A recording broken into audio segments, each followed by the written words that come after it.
Welcome into WCSN's coverage of ASU spring football. I'm Jason Galvin. He is Jeff Sanders, and we're going to take you up to the ASU spring game this Saturday at Sun Devil Stadium in Tempe. Jeff, it's been a good spring for the Sun Devils so far, mostly healthy spring, and they're working on improving on last year's great first year under head coach Todd Graham. What are you looking for on the offensive side of things this weekend? I'm looking to see who's going to step up as Taylor Kelly's main downfield threat. They lost Rashad Ross last season, and I have a couple receivers that could replace him, and Kevin Ozier and Rick Smith. They're both returning to the team this year. I'm excited to see if one of those two can step up on Saturday to fill that void. Yeah, and another player who could help fill that void is Chris Coyle if he continues to improve. And I know that's a player that me and you both think could actually improve on last year's remarkable breakout season.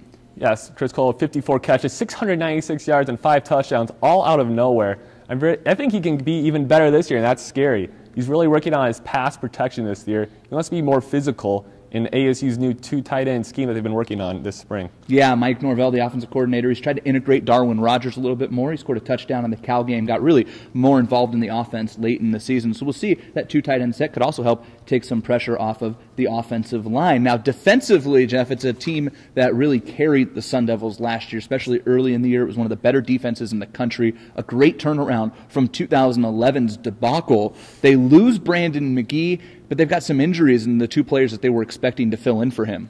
Yes, one of those players is Carlos Mendoza. Only played 2 games last year, but he was a beast. 7 tackles and 2 interceptions in those 2 games. They're hoping he can come back after this spring. They also have returning Chris Young and Stephon Martin. 111 tackles combined for those 2. And of course, you can't forget the pass rushing of Carl Bradford. 11.5 sacks, coming back next year to help that linebacker position. Yeah, linebacker is definitely the deepest position, I think, on this Sun Devils team, either offense or defense. And you talked about losing Carlos Mendoza. He's been practicing with a non-contact jersey. He won't play this weekend. And also Chance Cox, the prized in-state recruit who they were expecting could take over for Brandon McGee as a true freshman, will also not play as he's out for spring with an ankle injury. Defensive backfield. Robert Nelson, he's got to be the guy who steps up as the 2 corner, right? I agree, Jason. He's one of those guys that I think could fill Devin Carr's void in the defensive backfield.